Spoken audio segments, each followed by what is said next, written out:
Welcome back. This is the Big Blue Banter New York Giants football podcast. I'm Dan Schneider, joined as always my co-host Nick Filato. It's mailbag time. We're doing some mailbag questions today.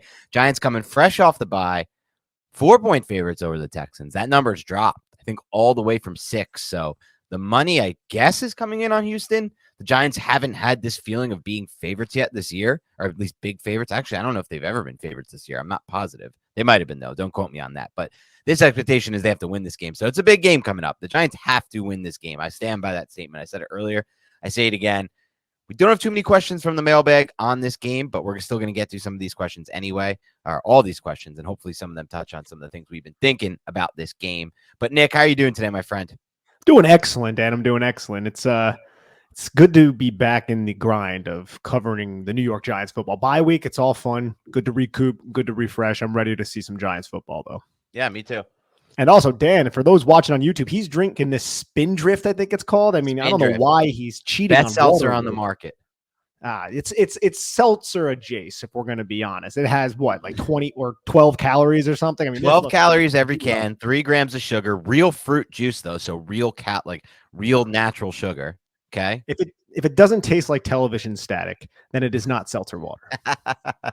All I know is I told Nick about this before we started recording. He's like, I might try one of those and then like treat myself to one every like 2 months or so. So that's what 12 calories will do to you. 3 grams of sugar is more than his usual intake. So anyway, let's dive into this right now. Let's start the mailbag off with a question from our good friend William Walker, who has a golf backswing on Twitter and his Twitter avatar. And I look at that sometimes and I envision when I've been playing a little bit of golf lately, Nick. I played last Saturday with shout out Kevin and Steve Hall, listeners of the podcast, Kevin Appenziller, Steve Hall, two of my good friends. Took me out on the course. They played great. I played okay. I actually played the best I've ever played. I'm starting to get really into it. But I see this guy, William Walker's backswing in his Twitter avatar profile. And I'm like, damn, I want that backswing. All right. I want to learn how to hit this freaking golf ball. So William, maybe one day you'll teach me. But for now, you want to know, why do you attribute the new optimistic energy from the fan base surrounding Kenny Golladay? It seems like or maybe he's just asking about Golladay himself, because he says it seems like he's re-energized compared to earlier this season. Kafka's also making comments about how hard he's worked, etc. I think one reason, Dan, why we have this new refound energy around Kenny Golladay is just because we've seen the lack of talent at the wide receiver position behind Darius Slayton. And with Wan'Dale Robinson, I don't really group him into this conversation. He's a rookie. He's primarily a slot. You know, you can have a lot of manufactured touches around the line of scrimmage to this individual. But I just think when we've seen, David Sills get trotted out there, numerous times, we look at Kenny Golladay and we say, well, I think he can offer more. And I also think Kenny Golladay has never played on a New York Giants team that has had optimism. And that's not taking shots at Kenny Golladay as a competitor or anything like that.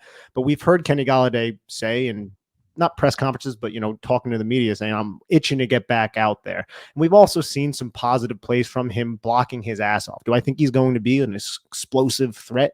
No, I don't. But do I think he can add a little bit more from an outside receiver standpoint than the New York Giants have had? Yes, I do think he can do that over the likes of David Sills and maybe even Marcus Johnson, just because Marcus Johnson hasn't been able to catch the football. Also, I think Kenny Golladay can do okay on these RPOs, these quick slants. He can win inside off the line of scrimmage and just present a big target for Daniel Jones. So I think that is one reason why there's a profound optimism for him. But I also don't think the optimism is super high among Giant fans. I think we know that Kenny Golladay is not living up to this $72 million contract.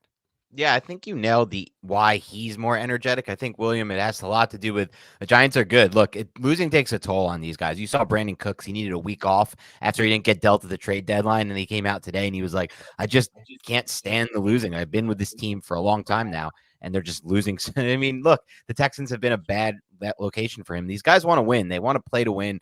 And I think Golladay realizes now what he has in front of him, an opportunity to be an actual big impact contributor on a team that's 6-2 and needs his help. And that's the biggest factor here. As far as what he can give, that remains to be determined for me, Nick, because I just don't know if he has it anymore as far as an athletic I don't know if his body can give him what he needs to be the player he is. We'll find out, because he was pretty good. He was okay last year. And I will say this about Golladay. I don't think, and me and Nick and I made this clear on multiple podcasts before this, but I don't think at any point Nick or I questioned his effort on the field? I know this is a big question among Giants fans on Twitter. A lot of people thought he didn't give effort. They put up some random clips and stuff that like didn't make sense. Like one was like an RPO to his side that like obviously he wasn't expecting to come his side. But from what I've seen, the effort was always there for him. So that wasn't the issue. The issue is, does he have what it takes anymore to create separation, to make plays in the passing game with what's left of, his body after the hip surgeries? And that I don't know. That we'll find out. I know he's playing through a knee injury now as well. So it's not like he's full. It's not like he's, the freshest he's been, or maybe it is the freshest he's been. We'll find out. I don't know. We don't have the extent of these injuries, but I'll say this. I think a lot of it has to do with the fact that the Giants are winning, and we'll see hopefully an impact player the second half because they could really use it. They can absolutely use it. I spend too much time thinking about the Giants, asks. No, so do we. So do we. Way too much time. I have the same problem. I think a lot of people listening to this podcast have that problem. If all of the offensive linemen are available on the roster, what would your ideal lineup be for the rest of the year? And I like this question a lot. Oh, this is a great question. Is the assumption that so what's the assumption of what we're going to get? So I'll ask on two players. One, is the assumption here that we're getting like Nick Gates of old? And two, is the assumption we're getting Shane Lemieux, improved version of Shane Lemieux? I'll just go with this as the default, Nick, and you can answer this question however you would like. I'm going to go with we're going to get return of Nick Gates, the old, what we got for him before the injury, and we're going to get the same from Lemieux, though, what we got with him before the injury. So remember, a lot of people seem to forget it. I don't know why, but Shane Lemieux was arguably the worst pass-protecting left guard in the NFL during his rookie season, and a fifth-round pick who has been inflated in some degree, in my mind at least, by some fans. And that's okay. We do that with all of our players, right? It's just being part of being a fan. But for me, to answer that question, it would be Thomas, a fully healthy Bredesen, Gates, Glowinski, and Neal. Damn, that sucks because that's the same exact one that I had. And I wanted to squeak Josh Azudu in there, but I do believe we've seen enough, I would say solid tape from Ben Bredesen that he has earned that right to be the left guard. I will say if Shane Lemieux has progressed his game, which it's plausible that he did. I mean, that was 2020 when he started and he wasn't great in pass protection. He hasn't seen many reps at all since then, but it's plausible that he has improved his game, but we haven't necessarily seen that. I've seen enough from Ben Bredesen to plug him in because I think if we're just talking about this season and not prognosticating into the future and talking about, Joshua Azudu developing and all that kind of stuff, we're just talking about winning this season. I think Ben Bredesen is the left guard to choose. And you have plenty of guys to choose from because if we do choose Nick Gates, you could still plug John Feliciano in at left guard. I still think I would lean Ben Bredesen though. Yeah, I would lean Bredesen too. I think that it sucks for Bredesen because he got hurt at the worst possible time. He was really starting to come on when he got hurt. Like he was starting to make a big impact as a puller in the run game, and he was starting to clean up a lot of the pass pro issues. It was like all starting to click for Bredesen in this role, and then he got hurt. So the assumption for me is fully healthy. I would take a Bredesen over Lemieux fully healthy. Now the question is, do you move Gates to guard and keep Feliciano, things of that nature?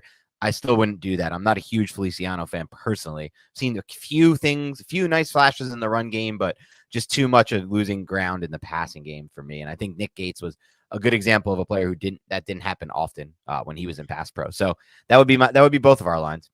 Yeah, and one thing I'll say too about Feliciano, I love how reactive he is as a blocker. And we've talked about it since before he was even on the Giants, back when he was with Buffalo, how he uses the snatch and trap whenever somebody's leaning too far into him. He's very reactive, and I love that about him.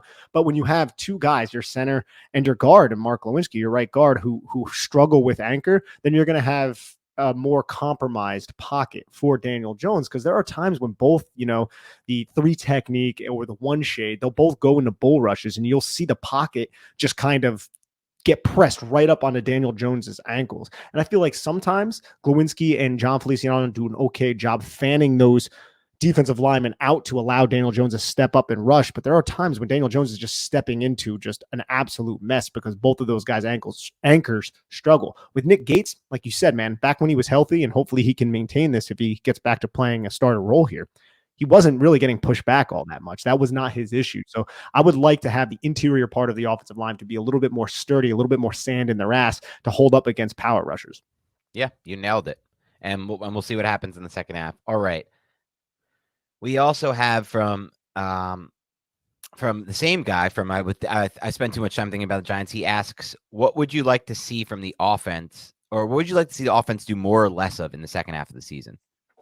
I don't know if I'd like to see them do less of anything because they're overachieving, if you want to put it that way, at 6-2. But in terms of more of, it's just more of a traditional passing attack, more of a I can trust my passing attack downfield to create explosive plays. This is something Mike Kafka talked about during the bye week. He said, well, at the beginning of this week, leading into week 10, he said that he needs to kind of go back to the drawing board and see why they're not getting these explosive plays downfield. Now, we've watched the film. We've seen explosive play opportunities that have not been executed upon. So for me, it's just a more traditional passing attack that's a little bit more sustainable, and hopefully that can spark some explosive plays downfield.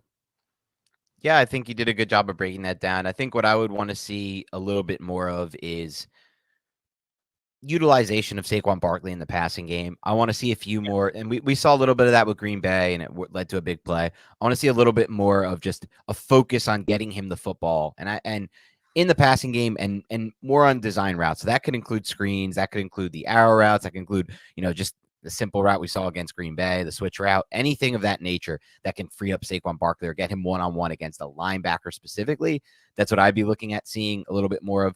And then what I want to see from the passing game is simply Daniel Jones taking a few more shots downfield. We've seen examples of him not pulling the trigger. We want to see him pull the trigger. We want to see him feel confident in his ability to get the ball down the field. And part of that is keeping, in my mind, the best three on the field. That would be Slayton, Wan'Dale Robinson, and then to be determined. I hope that's Kenny Golladay as the third there to kind of, figure out a way to get on the field often. But a little bit more confidence in the drop back pass game and a little bit more of a utilization of Saquon Barkley in the pass game is what I would want to see.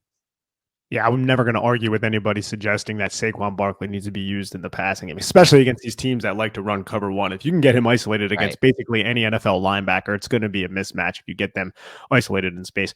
Chris Clark asks a very interesting question. If you could choose between A, Lamar Jackson, or B, Daniel Jones and Saquon Barkley for the same combined money this offseason, which option would you sign for the New York Giants? Yeah, so same combined money. So you would get Lamar Jackson and maybe hopefully you would try to find a Dameon Pierce, right? Dameon Pierce was drafted in round 4. There's plenty of great running backs drafted in day 2 and 3 in the NFL draft, just year after year after year, talent. So you would hope to then get somebody there, or you kind of maybe give the run-of-the-mill guys or the guys they have on the roster an opportunity and just build out the offensive line and try to get one of those types of teams, right? I don't really personally find Miles Sanders to be that great of a talent, Nick, or any of those guys Gainwell, but the Eagles have arguably the most effective run game in the NFL because they have the best offensive line in the NFL. So you obviously know that there's some factors in that, the offensive line. I hope I think we're all on the same page that the offensive line is still the big predictor and indicator of rushing success in the NFL. So you look to do that. And so ultimately, you end up then getting Lamar and you replace running back, or you get Jones and Barkley. So for me, the answer is Lamar over just Jones and Barkley. Also, this factors in my thoughts on the potential of re-signing both Jones and Barkley if they are long-term deals. Well, depending on the guaranteed money, depending on the future injuries for both those players, and both Daniel Jones and Saquon Barkley have dealt with a lot of injuries over their career. Saquon Barkley plays a position that gets insanely injured all the time. He plays a position where we're now seeing studies that the shelf life, it's dropping year by year. Now it's entering your age 27 season is when the big drop-off happens. Some great examples that are Todd Gurley and other players like that. Some players who have dropped off don't even have as extensive an injury history as Saquon Barkley. So you kind of get away from the idea of some dead money and some really bad contracts potentially down the line if Jones regresses or if Jones gets hurt again and starts to get hurt again. And then if Saquon Barkley, if the injuries start to pop up or sap his effectiveness. So for me, it would be pretty clear-cut Lamar Jackson here. Yeah, it's not really even in consideration for me. It's Lamar Jackson. This is a former MVP who can do just unreal things with the football. And I've watched a lot of Lamar Jackson on broadcast because he's played in a lot of primetime games recently. And there are times where he misses throws that I know if we covered him, we would be chastising. But even with that, he is just a lightning rod in terms of his ability with the football in his hands and what he can do with his arm. I mean, right now he already has 16 touchdown passes on the season, 6 interceptions, about 1,800 passing yards. And that's not even mentioning what he does with his legs. And I can imagine him in this offense with Mike Kafka and Brian Daboll and just think, holy crap, what the heck would those two do with a talent like Lamar Jackson? So for me, if you're talking about the money's the same, it's easily Lamar Jackson. And that is not a slight on Daniel Jones and Saquon Barkley whatsoever, in my opinion. Yeah, the Thursday night football game last week that Ravens played, and he made a play where he rolled out to his right and then just ripped the ball like 65 yards down the field, hit the receiver in the hands, and he dropped it, or maybe the DB made a play on it. It was one of the most incredible throws I've seen this season by any quarterback, and he makes those all the time. And you could you just went over it, Nick. The stats are really good. You talked about the 18 touchdowns, or the 1,800 yards, 16 touchdowns, whatever it was. But he also is dealing with a worse situation than the Giants are, right? Like his receivers are actually worse than the Giants. I would take Darius Slayton over every single receiver that I watched play in that Ravens Bucks game. I would take Wan'Dale Robinson over every single receiver that I watched play in that game. Ronnie Stanley, their left tackle, has not really been good since he returned. We have Andrew Thomas, the best elite tackle in the NFL, or one of the top 3.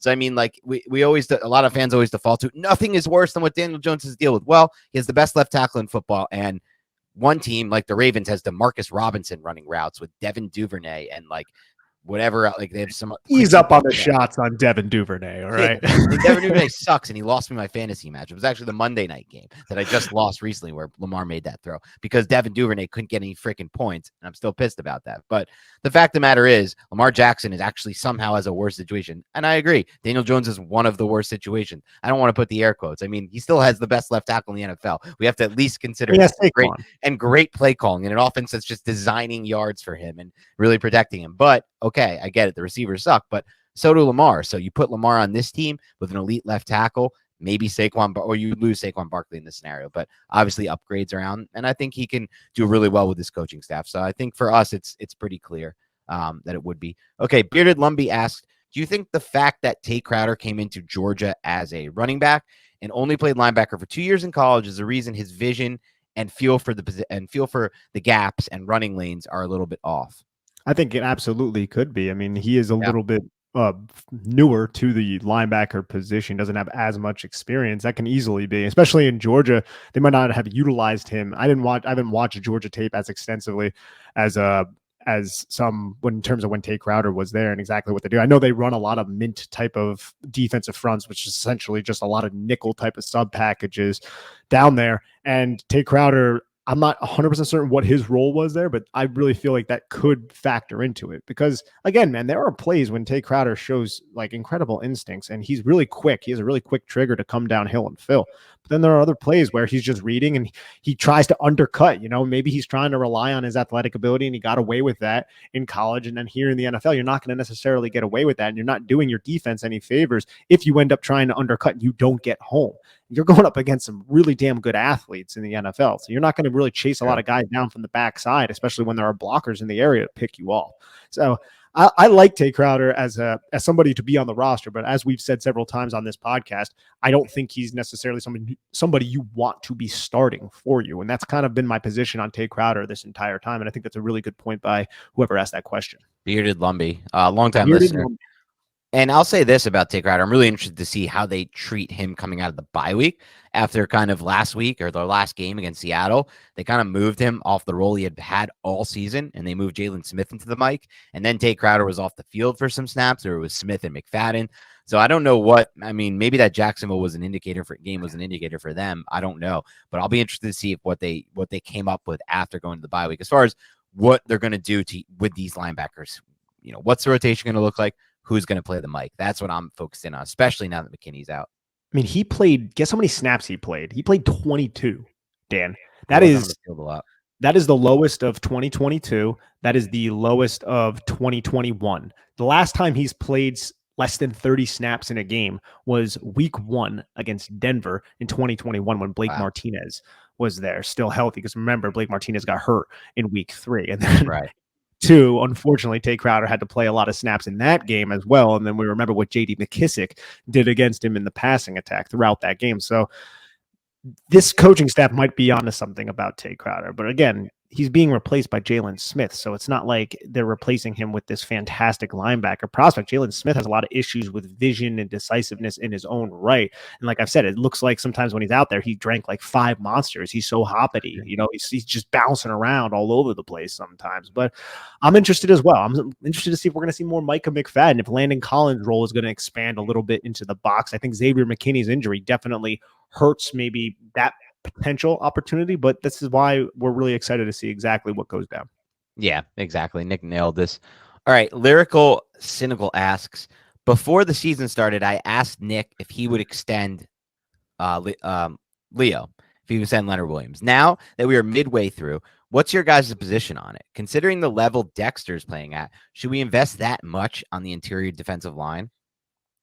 No, I don't think that the Giants are going to extend him past the contract that they already kicked down the road. They already kicked down some of Leonard Williams' cap down the road to be able to afford their rookie draft class. And I think that's probably going to be the last extension that Leonard Williams earns here as a New York Giant. I hope Dexter Lawrence is going to be a New York Giant for quite a while because he's just growing into a fantastic young football player as of right now. But in terms of Leonard Williams, I think when his contract is up, he's going to be probably north of 30. I think, don't quote me on that. I don't have the numbers in front of me. And I think the Giants might look to go in another direction. I also think the Giants are going to invest, similar to what Brandon Beane did up in Buffalo, in the trenches in these next coming drafts. They're going to look for long, strong guys like they did with Gregory Rousseau and Carlos Boogie Basham and players like that. So I think the Giants are going to start replenishing the trenches soon. Yeah, he's 28 years old now, Leonard Williams. Dexter Lawrence, obviously considerably younger, though interior defensive linemen can maintain, great play at a high level, like well into their 30s. We've seen this like Calais Campbell types, though he's an absolute freak of nature. So, I mean, it is what it is. But as far as extending Leo and pushing more cap down the road there, it depends. If you guys think, if you're in the camp of you want to re-sign Jones, you want to re-sign Barkley, then rule it out immediately, because you're not going to be able to afford Saquon Barkley, Daniel Jones, Dexter Lawrence, Leonard Williams, and then all the other re-signings you have to make, including Andrew Thomas, Julian Love, things of that nature. And if you're going to invest as much as you're probably going to in Dexter Lawrence, and we'll get to that later because there's a question about his potential contract extension and what that ballpark numbers could look like. If you're going to invest that much in Dexter Lawrence, you can't really afford to have this $25 million cap hit on Leonard Williams as well. You can't. It's just not. It's a very. I mean, it'd be interesting. I don't think there's any NFL team right now who has that blueprint. It's like old school, right? It's like 90s, 2000s NFL, where like I remember like the Jaguars back in their heyday when Tom Coughlin first went there. They had two sick defensive tackles in there. I'm forgetting their names now. It's been so long. But do you remember these guys by any chance? The two Jaguars defensive tackles? It's not coming to my mind right now. But Yeah. I will say this though, Dan. It also might depend somewhat on what Leonard Williams is willing to take now that he's been paid and how he is performing. I think that will be factored in. But I think like Julian Love might earn a contract here. You're going to start seeing some of these guys that were drafted by the prior regime earn contracts. Andrew Thomas, which is going to force some of those other guys who are going to get paid big money by other teams out the door. And I think Leonard Williams is one of those prime candidates as somebody who's getting paid a crap load of money right now. But I think there are still so many other things that have to play out before we get there. Yep, that's fair. Okay. Let's see. Green Machine asks, how did you guys come into this field of work? Okay. Dan, I know I've heard your story. Your story is really interesting. Mine's quick. I just wanted to work covering football. I essentially ended up joining this thing called the Scouting Academy because I wanted to get into coaching and I wanted to get into scouting. And I met a man named Dan Hatman, who is the director of the Scouting Academy. And I networked through him, earned a couple trips down to the Reese's Senior Bowl where I met Mark Schofield, who ran a site called Inside the Pylon.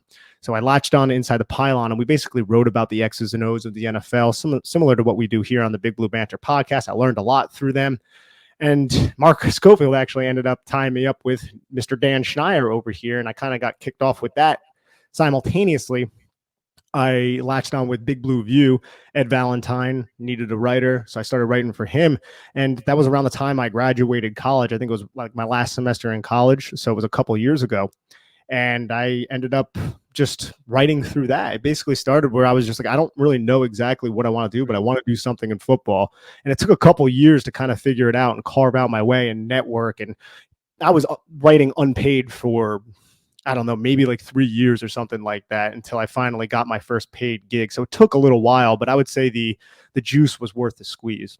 Yeah, that's cool. And I'm glad, obviously, we got connected through Mark. This show would never be, it was dead until, I mean, it was alive, and then Nick Turchin left and it was dead. And I was like, I needed to find someone even like you, Nick. And then I found the best possible, at least in my mind, the best possible co-host for this show. Like, not only are you have the Turchin level analysis down from the X's and O's, but you're also an actual fan. No shot at Turch. He knows this, but he was never really a diehard Giants fan. And I think having that fandom adds to the show personally. You have to have it. As far as how did I get into this? So I went to, like, when I was a kid, man, like I was obsessed with sports, writing about sports. I did all sorts of things. My grade teachers were always like, this dude has to be a writer, telling my parents that. And then when I went to school, I looked at a bunch of schools, but my main decision for going to Wisconsin wasn't like the journalism school, which was pretty solid there. It was mostly that I visited. It was an incredible weekend. I went in this, like, basically just before the summer, so the weather was great. I wanted the big sports. My dad went there, and we watched Wisconsin growing up. So those were the main reasons. But I went to the journalism school anyway. But at that time, it was in a really, part of, I guess, I'm trying to think of how to phrase this. At that time, everyone told you can't go journalism. Like, journalism is a dying breed. It was kind of just as, so it was like 2007. It was kind of just as like the internet was taking off to what it's going to be. There was no Twitter. There's no social media to promote your work or anything like that. So like, it was really like, what are you going to do? Go write for a newspaper? So I was convinced enough to not follow my passion. So I derailed a bit. And though I was in the journalism school, I chose the advertising route. So there were two schools. There was one like broadcast, print, and then advertising. I went the advertising route, got my degree, got offered a job right out of school in Chicago, said, hell no. I decided after those 4 years in Wisconsin, Nick, I was never living north of New Jersey for the rest, north of New York, I should say. I lived in the city in Queens for a while. North of that area ever again. I would never do another Chicago or Wisconsin winter. God bless you if you're listening and you're from that area, or you're living in the Midwest. I understand it's grit. I get it. And I get you guys get used to it, quote unquote. That's what you tell me. But I don't want to get used to that kind of weather. It's miserable. For me, it was miserable from a weather standpoint. So anyway, I went back to New Jersey, New York, went to the city, and I got a job working for a company that does video advertising.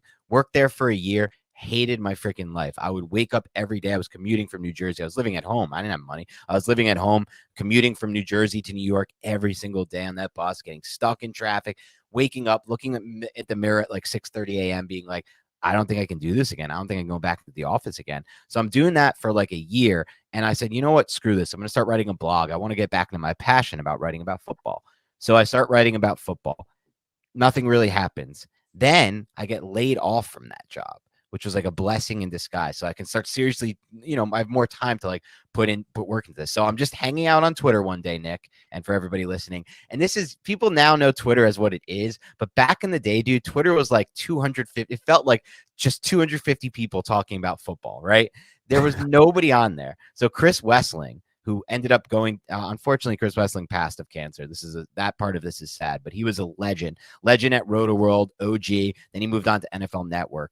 And he tweeted out something like, I can't believe it. The it was like big news in the NFL that Roto-World missed at the time. And this is Roto-World back in the heyday of Roto-World, Nick, when Roto-World was everything for football and fantasy football news. Those blurbs were everything. There was no Twitter was very minimized at the time, so you needed to get your news still from Roto-World. And so he's like, nobody's running this account. It's so poorly managed. So I literally just found his emailed him and said, I'll run your Twitter account, the Roto-World Twitter account, for free. Just give me an opportunity. So I do that. And I start running the Twitter account for free. And then that gets me involved in like, chats and message rooms, whatever, with like Evan Silva and guys like that. Mike Clay at the time was a Roto-World guy. Or no, Mike Clay was just early in Pro Football Focus. This is before Mike Clay went to ESPN. And so I'm doing a little bit of working the Twitter account, and in one of these mock drafts or something, and in the chat, I ask Mike Clay, hey, can I reach out to you? And Mike Clay's running Pro Football Focus Fantasy at the time. And I say, I want an opportunity to write. So he gives me an opportunity to write for Pro Football Focus Fantasy. I put out a lot of really good content at the time. I was doing an offensive line report, how it impacts fantasy, doing a bunch of interesting things there using like the Pro Football Focus grades, whatever. Anyway, then after that, I get a job with Fox Sports because I use that writing, and I reach out to my old boss, Brian, at Fox Sports, and I say, all right, I want an opportunity here. Here's my writing. What do you think? And he loves it. So he gives me an opportunity. I run the NFC South. So I'm writing about the South, Nick, for like 2 years at Fox Sports. And that's where I got into the whole Saints thing because, I'm writing about the Saints. It's 2014. They're supposed to be 60 million over the cap. And then they signed Jairus Byrd to the largest contract for a safety in history. I don't know what happened. They still haven't. They're finally going to pay the piper this year. I know they're in for some final bad years, but man, that was 2014. It's 2022. I don't get it. Where did this cap go? But anyway, so I'm writing about the Saints, and then I move up and I start running the team there of 8 writers. This is a long story. I need to cut this off at some point, and I will. And I'll get to the good part soon. So anyway, then Fox Sports behind our backs decides, and at this point I'm running a team. I'm like the go-to guy for this dude, Brian. And Fox Sports decides we're getting rid of our entire digital writing. We're going all video. It was their biggest mistake. Since then, they've admitted it since then. They lost a lot of money. And so at once, everyone got laid off. And so now I'm back on my feet. I'm 6 months out of it. I'm not doing anything. And 24/7 Sports picks me up. They want me to run the Giants beat. And at that point, Nick, I start running the Giants beat. But at that point, before that, I guess, I don't know how this started, but I was kind of just using Twitter to like put my Giants takes out there. And I built a bit of a following. I built it up to like 12,000. That's the number I remember. When it got to 12,000, I said, you know what? I want to do a Giants podcast. Let me see if I have enough people who like my shit right now that I can actually start this and get anyone to listen. And so I found Nick Turchin originally. We started the podcast. We started with like, only like 1,000 listeners. It started with, or like 10, 1,100, whatever it was. Built it up, and that's basically my story. From 24/7 Sports, I moved over to CBS Sports when CBS acquired 24/7. Then I was on the NFL side. Now I moved over to the fantasy football side, where I love it right now. So yeah, that's basically my story. It just took a shot in the dark, emailed Chris Wessling, said I'll do this for free. And I think what it comes down to, as far as like your question goes, Green Machine, why are we in this industry? How do we get here? How do we have this opportunity now?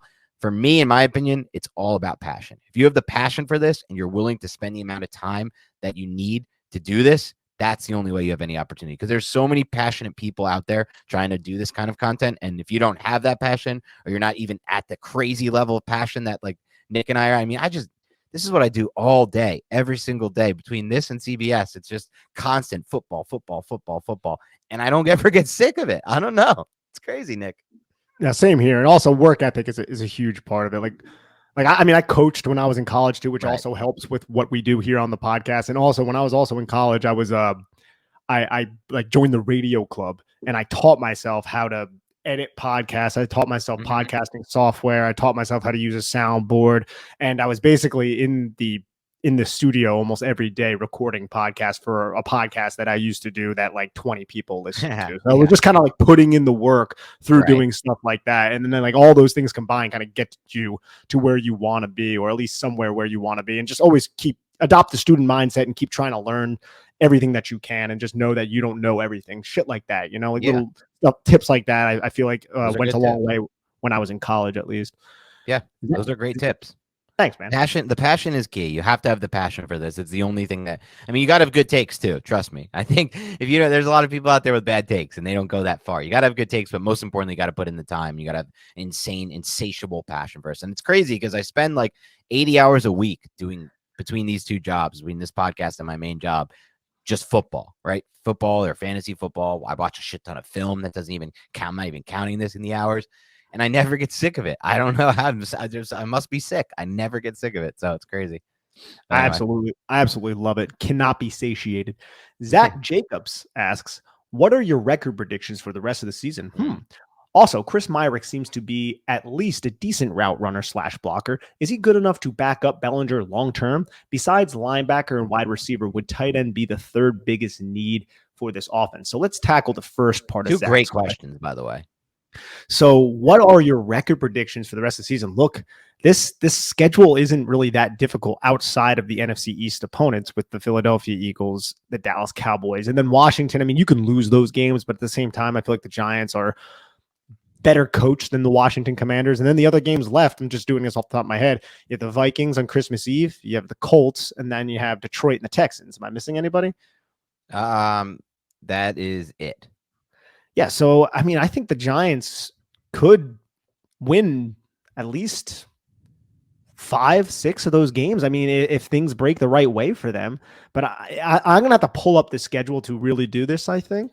Yeah. I'm going to do that right now. I'll do mine as you pull it up. So I'm going to start with Texans, Giants.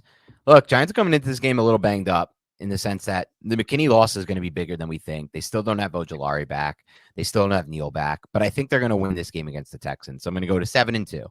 Lions without McKinney gets a little trickier. Amon-Ra, St. Brown for them is getting back into form. I still think the Giants are going to win that game. So I'm going to go 8-2. Cowboys, Thanksgiving.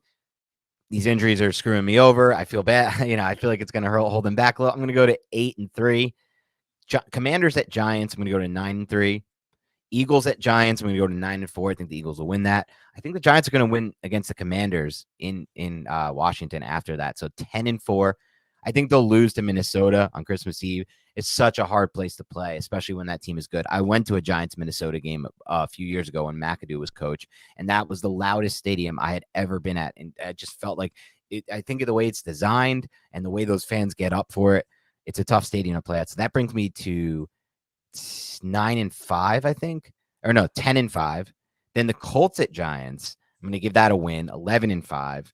And so now you get to this Eagles game at 11-5, which is crazy to even think about that. I'm saying 11-5, but there's a possibility that the Eagles aren't playing for anything in this game. Now, that possibility is lesser than it has ever been because the NFL changed the format of the playoffs, and now there's not 2 byes. When there used to be 2 byes, the 1 and 2 seed, you would see more of the resting of the players in that game and a meaningless game. But now that there's only that 1 seed and it means so much because the bye week, I think the Eagles probably have to play for something in that game. Though, if they beat the Cowboys again, I don't know if they will. That's the thing, because it's like, who else in the NFC could, the Vikings. The Vikings could compete because they don't have many losses. Okay, so maybe they will have to play for something. So I'll go 11-6 final record. Yeah, I have it at 10-7. Okay, because I mean, I think the Giants should win these next 2 weeks. They could lose one of them. Detroit and Houston. They could, and then it's going to put them behind the 8 ball. I think the Eagles could sweep the Giants. Now, the Giants could beat. I mean, the Giants beat the Eagles last season with that same coaching staff in place, and you know that this coaching staff is much better coached than the other one. I think Dallas is going to be tough in Dallas on Thanksgiving. I kind of want to switch to 11-6. I'm leaning towards switching to 11-6, and I might stick with that. But the Giants have to take care of business these next 2 weeks. Yeah, for sure. Good question. And the second part of that question was Chris Myrick. So also, Chris Myrick seems to be at least a decent route runner / blocker. Is he good enough to back up Bellinger long term? I think the Giants will more than likely add another tight end, whether that be a veteran or a rookie in the draft, especially if they want to keep using 12, 13 personnel, which I'm not 100% certain if they do when they get their ideal personnel in the building. I like Chris Myrick. I think he has a place on this roster, but I would not pencil him in to be the number 2 tight end behind Daniel Bellinger long term. I think you can have him be your number 3, fight out for that spot, but not a number 2 in my opinion, even though I do appreciate him as a blocker. Yeah, it's interesting because, like, you think of him as a blocker and as a receiver. I haven't seen, at least in my mind, Nick, on film. Like, look, I know Bellinger's the better prospect. He has, you could just look at where he was scouted, where he was drafted, the athletic traits, the athleticism testing. But I don't know if I've seen too much more from Bellinger than Myrick as a blocker or receiver, to be honest. He's been better in both regards. He's also had more opportunities. So it's interesting with Myrick and these types of players. I don't know that he'll have a long-term fit just because you can find these types of guys pretty, I don't want to say easily, but you can find players like Chris Myrick. Bellinger, the hope is, as the passing game evolves, he can then take that step forward as a pass receiver, not just as a blocker.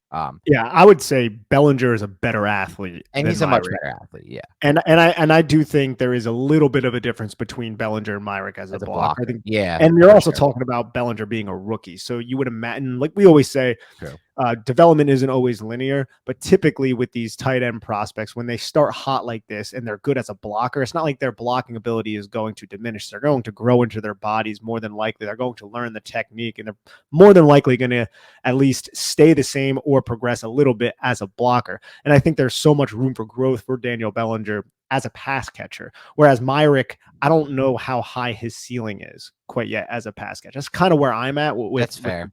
With the Bellinger Myrick comparison. But I do like Chris Myrick, and he was somebody we didn't expect to make the team. We were talking about Ricky Seals-Jones and Jordan Akins and all these types of players, and I've been pleased with what he's been able to show through the first 8 games. Yeah, they ended up opting with the blocking type over them, and I think it paid off because maybe they didn't go into the offseason expecting it when they signed guys like Ricky Seals-Jones and Jordan Akins, but this is a blocking team. This is a run-first team. This is a 12 personnel, heavier personnel, smoke and mirrors offense, at least right now. Now, can that be sustainable? We'll find out in the second half of the season. And if it's not, then we have to find out if they can operate a drop-back pass game on a consistent basis. Yeah, go ahead. I apologize. He also No. seems smart. Like he's not running advanced routes or anything like that, but like you see how he blocks, how he adjusts, and on the routes that he does run and things like that, he seems like he has a good head on his shoulders. He's also 6'5", 260 pounds. Like I don't think I realized that he was that big. He's got a solid frame. I agree with that. Yeah. And yeah, he does seem like a savvy route runner. I feel like some of the routes he's run, he's done a good job of finding the space and getting open for the Giants. So yeah, there could be a long-term future. I don't want to rule that one out. He's an interesting prospect for sure on this team. Okay. Then the third part of Zach's question. Yeah. Yeah. Besides linebacker and wide receiver, would tight end be the third Oh. biggest need in the offseason? And I think No. this is where it gets interesting because this offseason, we don't know where our quarterback is going to be. We don't know where our running back is going to be. And we also don't really know what's going on with the cornerback position. We know Adoree is going to be there. Fabian Moreau, I mean, he's playing his way into another contract. Aaron Robinson, he's more than likely going to miss this entire season. What do you expect from him in year 3 after missing his entire second year? I still think like you could use some more talent in the secondary, specifically at cornerback. And I say that while also acknowledging that Aaron Robinson and Cordell Flott are going to add something. But Darnay Holmes will be his last year of his contract at that point. I don't know if I'm willing to say that cornerback is definitely the third biggest need. I think tight end could be in that conversation. Is there something I'm missing, Dan?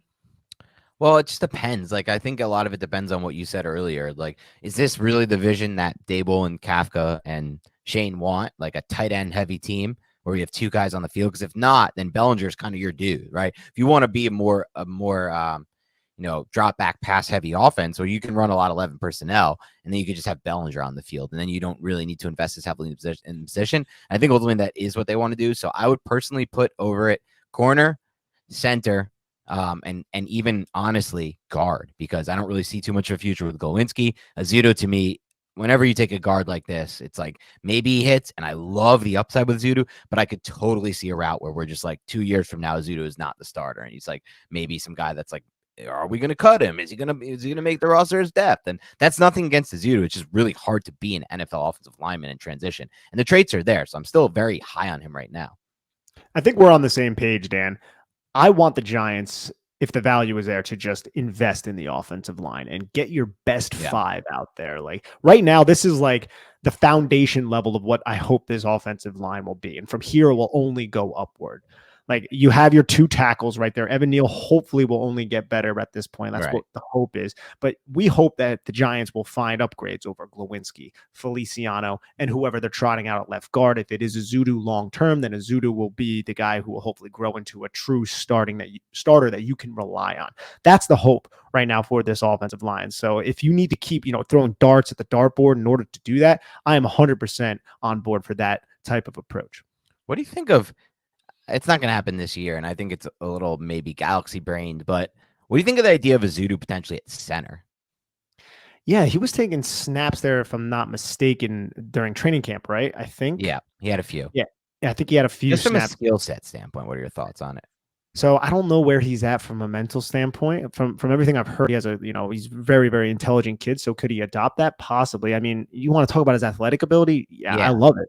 But one of the things that we talk about on film is the anchor. He's getting pushed back a lot. And at center, that's a little problematic. And also when you got to snap the football and then lift your head up, find somebody, shoot your hands inside, like that's, I think, a more difficult thing to do than maybe like fans give credit for, because there's a whole aspect to it, especially when you're in shotgun. You have to have an accurate snap in order to do that. And then you have to worry about the blocking. So I think we got to take it one step at a time with Josh Azuto. And that would be cool, though, just from an athletic ability standpoint, because one of the first things I didn't really know much about Josh Azuto when the New York Giants drafted him. So I went to his tape and I was like, oh, wow, this kid can move. I'm like, people were like, oh, that's a crappy pick because he wasn't like high on a lot of draft boards. But I'm like, this kid's got some feet, bro, but he can scoot. So you get that guy out in space. That's why I really hope he can develop into the starter here, because I think there's just so much potential and upside with the traits that he has, and not even just the feet, Dan, but his freaking hands, man. If he Yes. gets his hands inside, they're vice grips, bro. He doesn't let you go. So, like, I really hope he can put everything together because I just think the ceiling is really high for Josh Azudu. Yeah, he's one of their highest floor, highest ceiling players on the roster right now. And the stress on the ceiling, because that's what we should be looking at anyway, the ceiling. I just brought that idea up because I just think about that athleticism as a center in space and what, the Eagles have been able to do such a good job of with like a Kelsey type athlete at that position. And it's just super intriguing to me. I do agree probably though. I mean, he'll most likely be a guard for them. I just wanted to throw that idea out there as a possibility. All right. Dane Metcalf asks, gentlemen, given the rash of injuries on the defensive side of the ball and the return of some key injured players on offense, is it possible that we see the offense-defense swap places for the second half of the season, meaning the offense is more of the dominant unit and the defense is just good enough to get by? I think it's possible. Yeah. I mean, we hope that the offense can take steps in the right direction. And with the defense, I think the Xavier McKinney loss is going to be, like you said a little bit earlier, I think it's going to be damning. I think it's going to really suck. And even with Xavier McKinney, we've seen this defense be highly suspect and highly questionable. So I think it's something that could unfortunately happen where this defense regresses. Is that what I'm banking on as of right now against the Houston Texans? No, not necessarily. I think the Detroit Lions could be a little bit more of a problem in terms of their offense. Their defense is just absolutely horrendous. But for me, I'm hoping that the offense progresses and the defense kind of stays pat. That's what I'm hoping. And I think that's the way we kind of look at it. I think hopefully they can generate a little bit more pressure from their edge rushers, and Kayvon Thibodeau can finish a little bit more on his sacks since he only has the one sack right now. And I really hope they can turn the freaking football over. I mean, they've been good with the fumbles, but what do they have? One interception on the year? Like, I hope that can, turn around for this team. I don't know if it's going to happen this week when Dameon Pierce is carrying the ball like 30 freaking times every game. But I think, unfortunately, it's something that could realistically happen. It's an interesting question, Dane. I might say that the defense hasn't really even been better than the offense in the first half of the season. So I'll start by saying this. DVOA, Football Outsiders, I'm not a huge fan of Pro Football Focus's grading scale, but I like some of their advanced metrics. As far as Football Outsiders goes, I have a lot of respect for their DVOA. Their DVOA has been really predictive over time and it's done a really good job of showing who's playing well and who's not. And according to DVOA, the Giants were 28th in defensive DVOA overall in the first half. They were 14th in offensive in DVOA. Are we sure that the defense was better than the offense in the first half of the season? Or was the defense just one, opportunistic, A, key in turnovers and key spots, stops in the red zone and key spots? B, was the offense holding the ball so long and taking all these long drives that it put the defense in advantageous spots? Those are the questions that I'm asking when I see numbers like 28th in DVOA on the defense side of the ball and 14th on the offensive side of the ball. And we knew going into the season that we at least thought the defense was lacking in talent compared to the offense. That was always the expectation. We were worried about corner 2. We were honestly worried about, we didn't know what we were going to get from these edges. They were names, but we didn't know. We obviously, the linebackers are its own issue too. And then now without McKinney, that could kind of put that into hyperdrive. So I don't know. I think there's a chance that the offense could flip from a perception standpoint, but I would maybe make the case that the offense wasn't too much worse than the defense in the first half. I love all of those takes that you just said. And some of them you just took right out of my brain. And I was like, damn, great job, Dan. But the efficiency, because this defense in high leverage situations, it seems like this defense has stepped up and they're just hitting grand slam after grand slam. But there are times when they're striking out at the same time. Like when you force all the fumbles on the goal line, when Travis Etienne is about to go into the end zone, when you come up with big third down stops in high leverage situations, that's all well and good. That's great. But go back to the Jacksonville game. It's like, bro, I don't know what, those guys were looking at, the Jacksonville Jags ball carriers, but there were so many just issues with the run defense.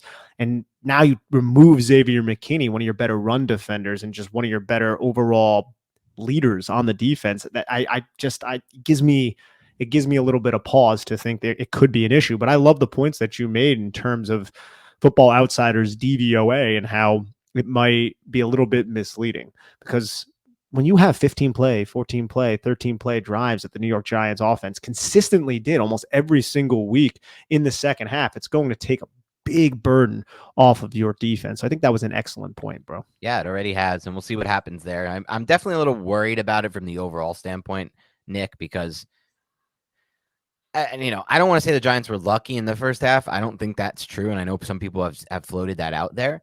But I think they've had some fortunate things. Things have gone their way in some regard. When you see a number that's alarming, like, wow, we're 28th in DVOA on defense, yet we don't really give up points. What is that telling us? And we'll see, because, the offense to me is still kind of a question mark as far as will they take that jump in the second half. That remains to be determined. The defense to me scares me because I feel like they are going to regress a little bit, but we'll see.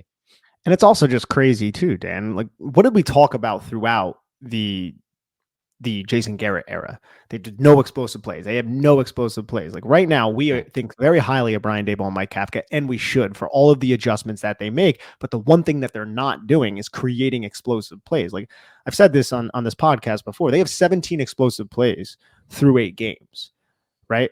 Like that's not that great. This is I can't believe that they have. If you had told anyone they have fewer explosive plays on offense than the Steelers, that's what would shock you, because that's widely. Yeah, go ahead.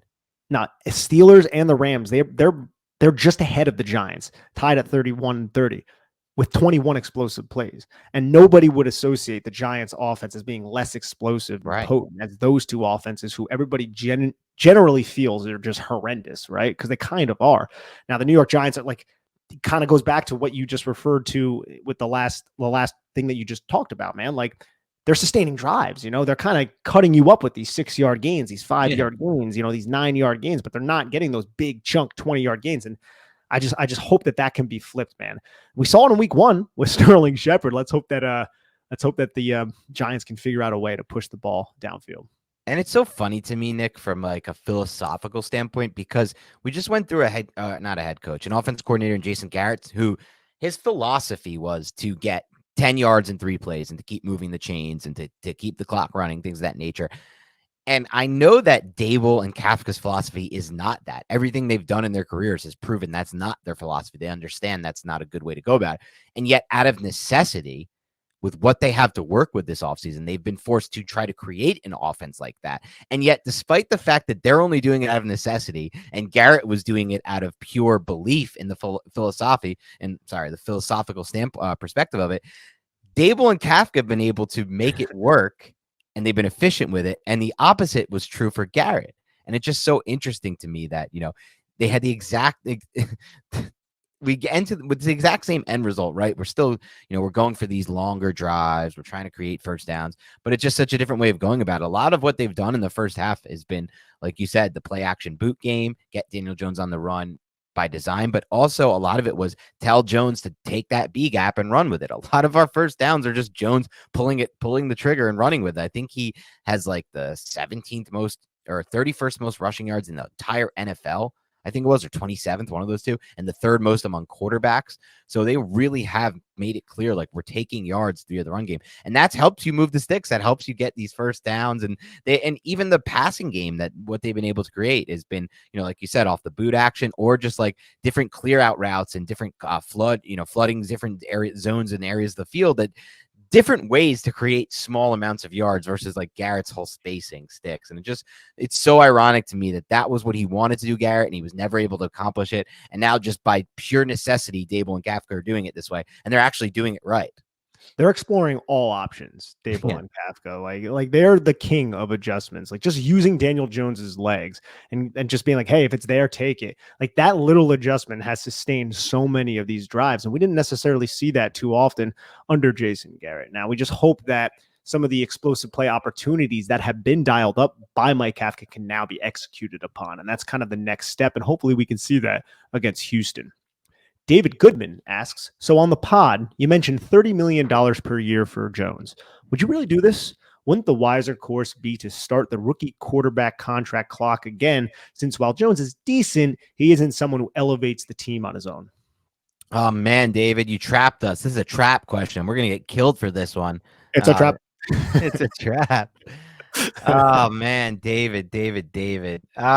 Look, that's the best way to answer this question.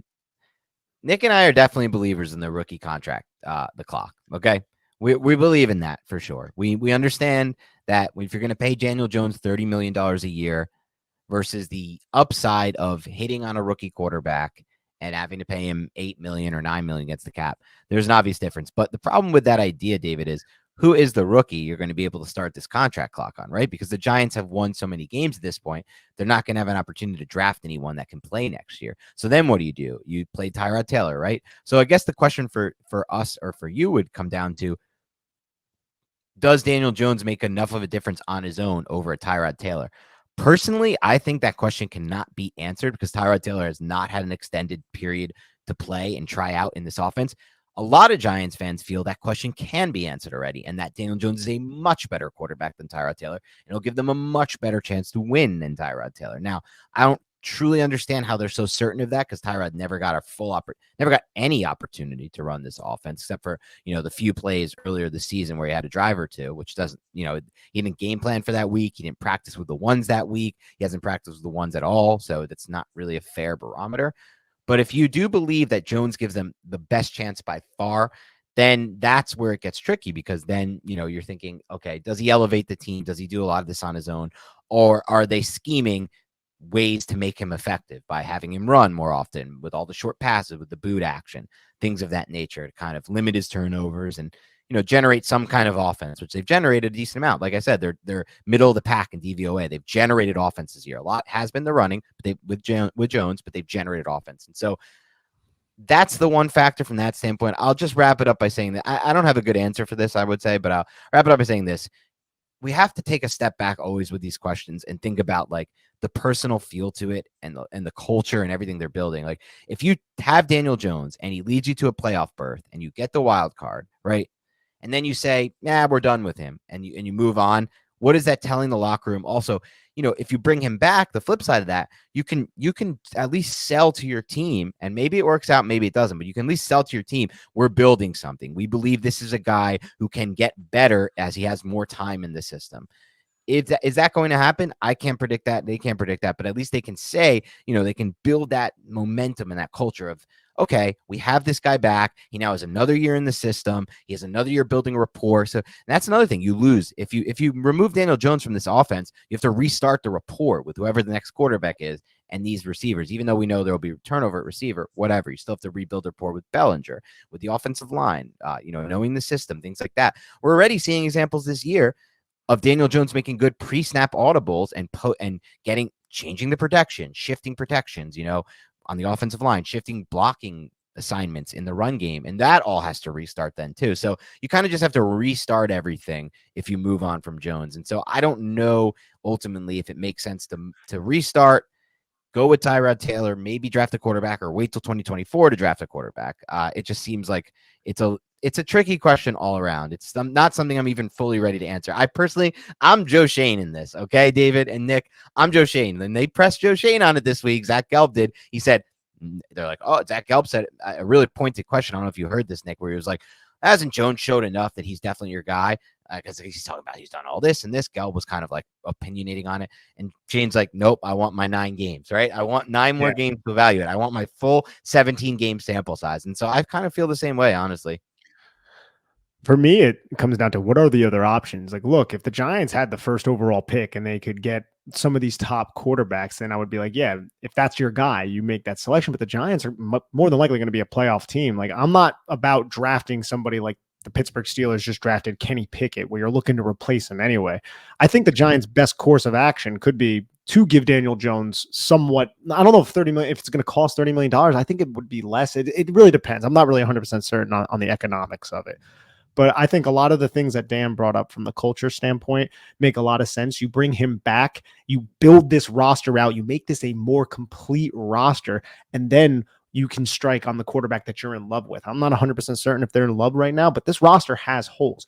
If you could just spend a 1 year when you're going to have a lot of salary cap, depending on what you do with Saquon Barkley and all these other question marks that we're not really certain of yet, you're going to have salary cap to spend. You could bring Daniel Jones back, and then you just made the playoffs. Say if the Giants do end up making the playoffs, whatever happens, happens. Now you can compete for another year. All these guys that are going to be on the roster have another year under their belt. You're going to have another rookie class with Joe Shane's stamp of approval on it, with Brian Dable's stamp of approval on it. It'll be a more well-rounded roster, and then you can go and make your push for the quarterbacks that you want. If I've said this before, if you love a quarterback in this draft class, go and get him. But if you don't, I think Daniel Jones is a perfect option to bring back on a somewhat smaller type of not long-term deal to compete next year. I also think that Daniel Jones offers more than Tyrod Taylor. I also don't know if Tyrod Taylor can stay healthy because he hasn't really done so in quite a while. I do have some concerns about that. But if Daniel Jones is asking for too much, which I'm not certain if he will, because I don't think there's going to be a lot of teams out there who are willing to give him a starting job like he may earn in New York if the Giants don't go and get a rookie quarterback, then I think you can go with the Tyrod Taylor option. I think that's the fallback option, but I'm not really opposed to giving Daniel Jones a 1 year prove it or a 2 year, the Giants can get out of it in 1 year type of deal. I don't think he's the long-term solution here, David, but I'm not about drafting somebody at 20 who I don't think is going just because he's a rookie, just to be on the rookie contract. I'm not about that unless they're certain he's the guy. I'm not sure if Pittsburgh was certain that Kenny Pickett was the guy, but he's the hometown kid. He went to Pitt and they brought him in, and we'll see how that works out. It could and might not, whatever. But I just want them to be sure of the quarterback of the future. And if Daniel Jones has to get a contract for 1 year, here on out, just for that one season, I'm okay with that. If it's around 25 to 28 million or whatever.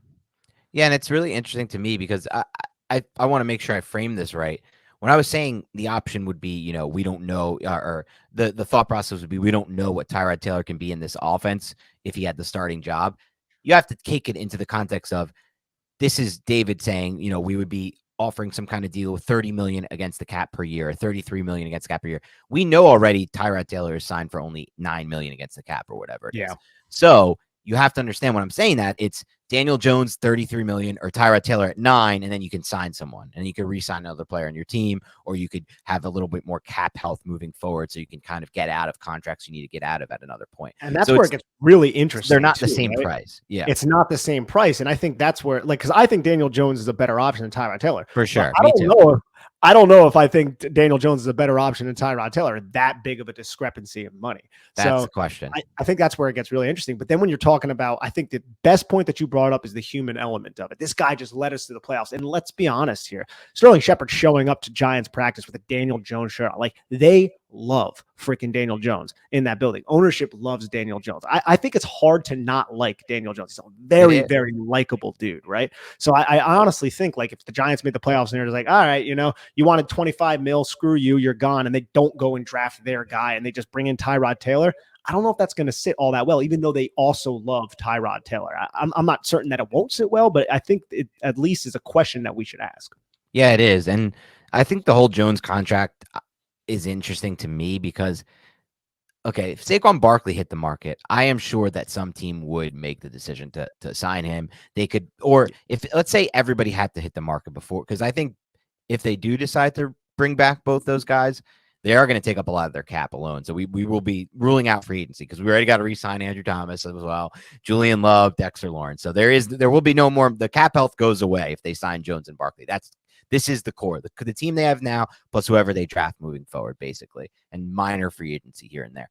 But I think with Barkley, if there was ever a bidding war for him, someone would actually come in and they would pop the price up and the Giants would have to pay more. It'd go back and forth because it just takes one team, and he still is such a freak X factor. And he has in a lot of ways been the reason the Giants are 6-2 in some ways. I think mostly it's the coaching. If I had to say one thing overall, it's the coaching, but Barkley might be the two of that, might be. And I think he probably even, you could say, could be. So there would be a bidding war. But this idea that like Jones is going to get into, there's some bidding war for Jones or there's some interested teams, I'm just not sold. I know as fans, we had a nice 4-game stretch where he kind of was, like I said, that command pitcher. He was doing what was asked. He wasn't turning the ball over. He made a few really big plays with his legs. He converted a few third and longs, a few really nice third and longs. But if you look at the overall thing, there's a 4-year sample size of play that other GMs are looking at with Daniel Jones, including this year where he only has 5 touchdown passes in 8 games, and he doesn't really move the ball at all through the air.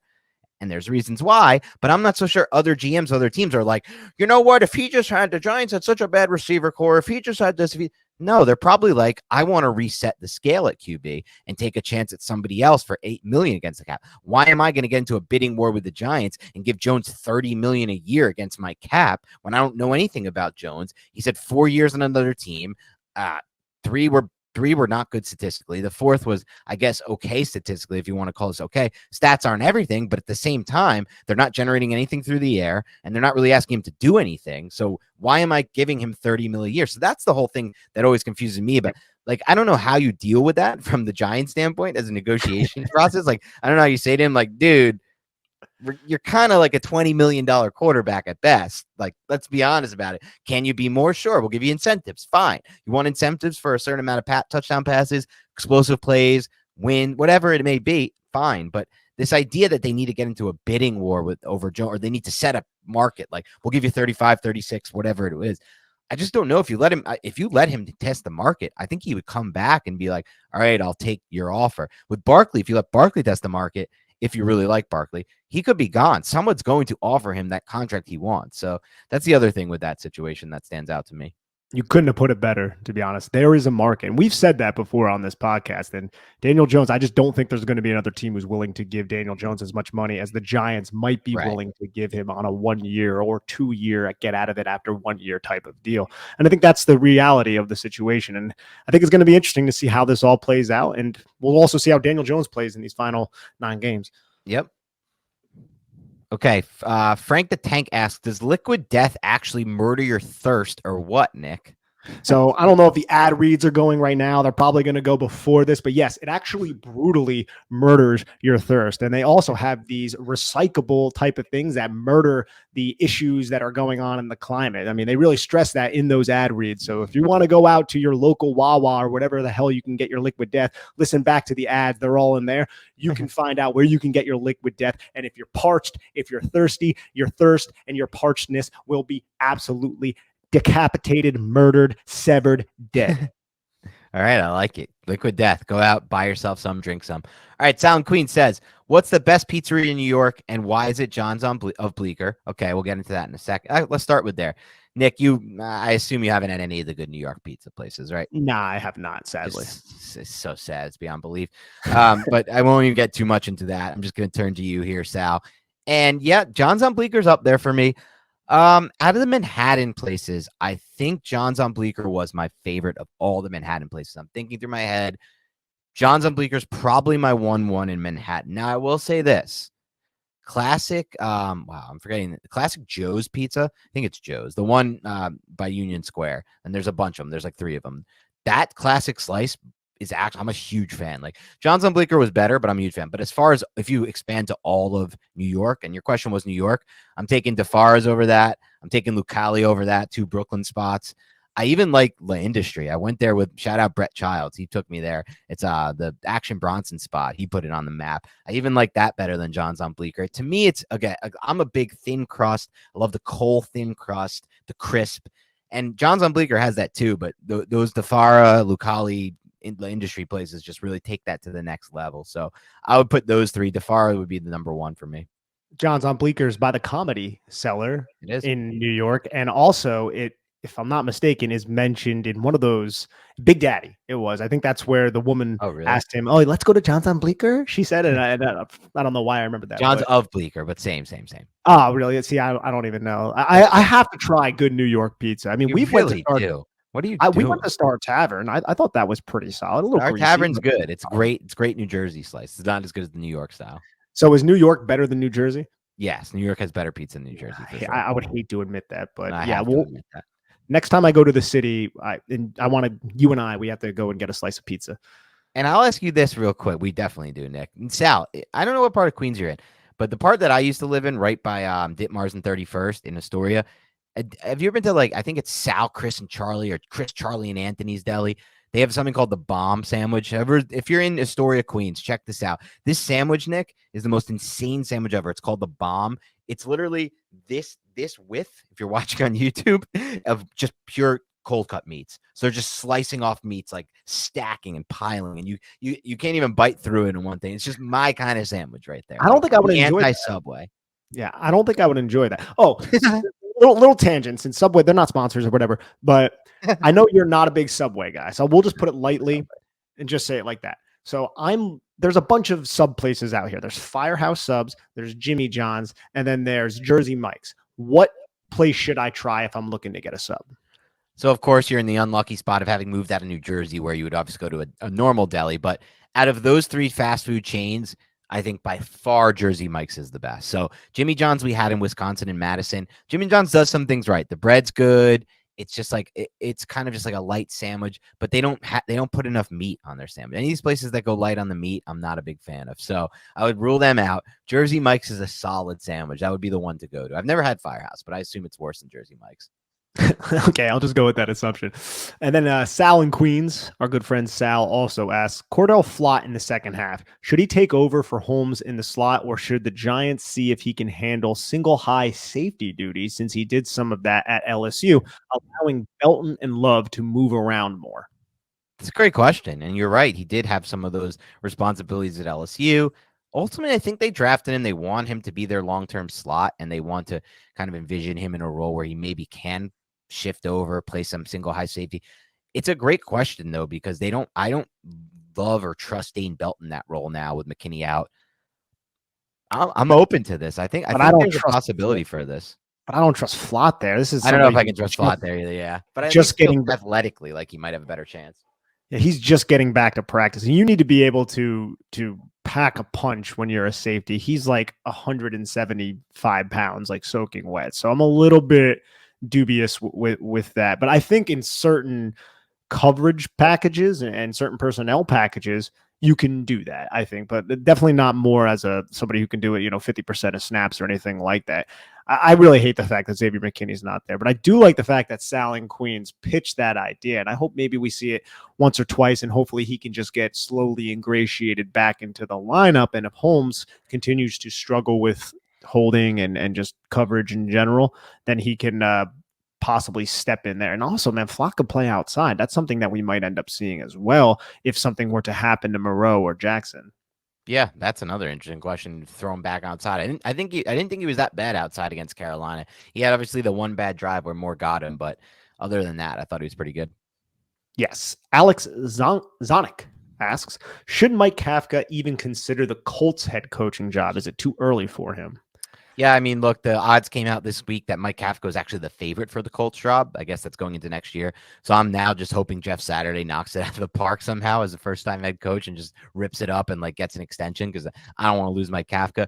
Should he consider it? Yeah, man. I mean, look, you probably don't get too many opportunities as a coach to be a head coach. Maybe like the idea that you're saying, Alex, what I understand is he's not ready for it. He could use more seasoning, he could use more time. And in his mind, that would lead to a better opportunity, but he may never get that opportunity again, right? That's the big problem. When the NFL's hot for you, like they probably are right now for Mike Kafka, you probably should take advantage of it because who knows what could happen with the team you're on, the Giants, for example, in our case.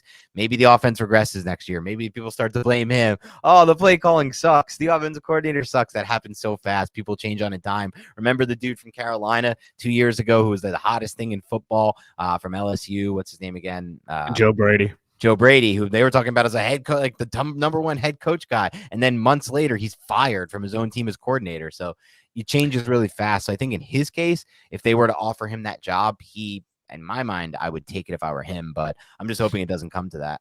He has so much respect around the league. And, he's a branch off of Andy Reid's tree. And what he's doing with the Giants, I really think is opening a lot of people's eyes. I think the uncertainty at the Giants quarterback position might end up working against him to where he might jump at the first opportunity. Because we've seen head coaching candidates, like really high-end coordinators in the past, stay with their teams. I mean, Dan Quinn did it. He could have easily have had a job. He ended up staying with the Dallas Cowboys. And look, that defense is still just buzzing right now. And he's probably going to be one of those prime defensive head coaching candidates come the next cycle.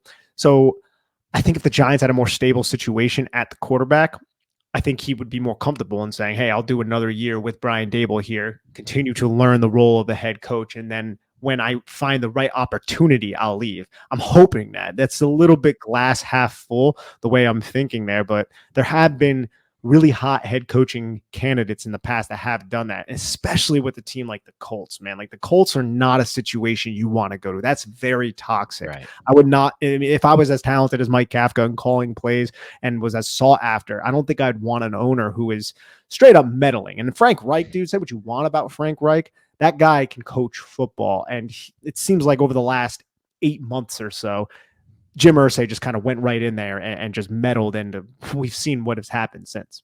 Right. Great point. Okay, let's see. Nick DeBellis asked, do you guys think we'll see Shane Lemieux and Nate Gates as starters this season? I think it can happen. I mean, I'm not 100% sure if it will. I like the fact that they're back healthy. I think Nick Gates has already seen the football field, and John Feliciano, if he gets dinged up or whatever, I think Nick Gates is probably that next best option to plug in there. Whereas the guard position, Bredesen's out right now, but you still have Josh Azudu who start left guard, and Shane Lemieux. Is he activated right now, Dan?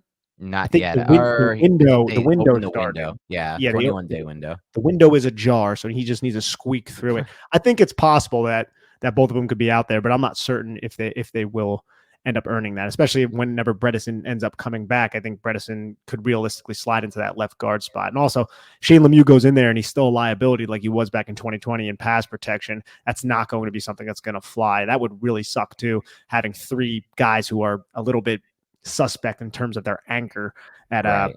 at the interior spots. Whereas Lemieux wasn't terrible with his anchor, but damn, did he lose the half man relationship so quickly. And he, in terms of his hand combat, was not great. He allowed the quick club swim all the time against the Buccaneers. It really happened. That was one of the first games he started though, but it was pretty prevalent throughout his rookie season. Yeah. I think I look at it, Nick, and I'm thinking like, I don't think they're gonna pull Feliciano the way he's playing at this point. Not that he's playing that great, but I just don't think they're gonna pull him. He's a center. He's the respect of everyone. He's making the calls with Daniel Jones. That's a key thing. Like he's on the same page as the quarterback. And he's probably and honestly, there haven't been too many mental breakdowns from this offensive line as a whole or him. So I don't think that's gonna happen. The question is left guard, right? Because we've seen some bad moments from Azudu. We don't know where Bredesen's at with the return with regards to his return from the injury. Maybe he just comes back and reclaims it, and that's it. But the possibility could be Lemieux or Gates. Gates could potentially play guard for them at left guard. That's the other thing. That's where they had him, where he got hurt against Washington last year. They were trying to do Billy Price at center, which obviously didn't work out for anybody involved. But and damn, you know what? I wish we had BJ Hill right now. We probably don't have the money anyway to have him, but I would love to have him as just another horse. Do you know the Cardinals have Billy Price, Will Hernandez, and Max Garcia all starting out there? You know how bad they're all starting? I think they did. Yeah, I think they all had to start last game. Yeah, because Rodney Hudson has been out. That's their interior offensive line right now. That's so disgusting. It's not good out here for the Birds. Oh, man, I feel bad for Kyler Murray. But yeah, so maybe we eventually see Gates at guard would be something at least intriguing to me. I think that's where it gets interesting. Like if Zudu keeps messing up, who's going to step in at left guard? Would it be Nick Gates, or if Shane Lemieux is back, say, would it be Shane Lemieux? I think that's where it gets pretty interesting. And I don't think they're going to do it, Nick, because I think they value the consistency, the offensive line continuity, and just generally hasn't made too many mistakes. But I'd be interested if they consider or like at least explore the idea of potentially one of these guys over Glowinski at right guard, because I don't think you were going to say that. Yeah, I don't really think Glowinski's been that good. Personally, I'm not huge on Glowinski, what I've seen so far. There's been some really bad moments of Glowinski too, and there's been like very few great moments of Glowinski. So I'm intrigued by if that's even in play.